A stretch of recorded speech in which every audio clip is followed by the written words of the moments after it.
அடுத்ததான் நாங்கள் பார்க்க போகிற விஷயம் வந்து route wise report. Route wise ரிப்போர்ட்டில் வந்து இதில் வந்து மந்த் வைஸாக எங்களுக்கு ஃபில்டர் இருக்கும்.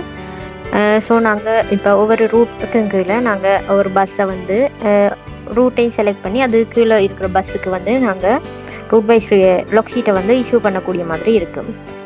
இதில் வந்து முதல் வந்து எங்களுக்கு இதில் வந்து டோட்டலாக இந்த ரூட்டுக்கு கீழே எத்தனை பஸ்ஸஸ் இருக்குது, அதில் பெண்டிங் ஸ்டேட்டஸ்லேருந்து கலெக்ட் பண்ணாமல் எத்தனை இருக்குது, எத்தனைக்கு நாங்கள் இஷ்யூ பண்ணிட்டோம், எவ்வளோ அமௌண்ட் வந்து கலெக்ட் பண்ணியிருக்கிறோம்ன்றது இதில் எங்களுக்கு ஷோ ஆகும்.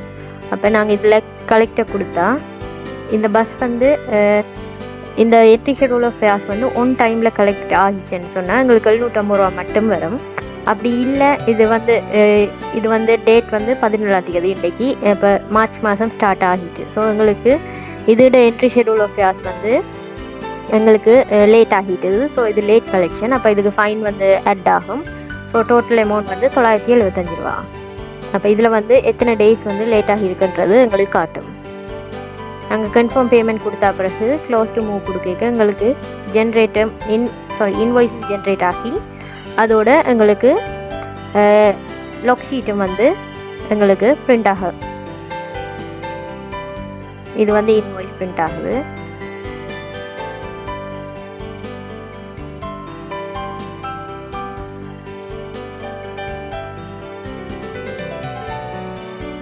அதே போல் எங்களுக்கு லாக் ஷீட்டின் ப்ரிவியூ காட்டி லாக் ஷீட்டும் டவுன்லோட் பண்ணக்கூடிய மாதிரி இருக்கும்.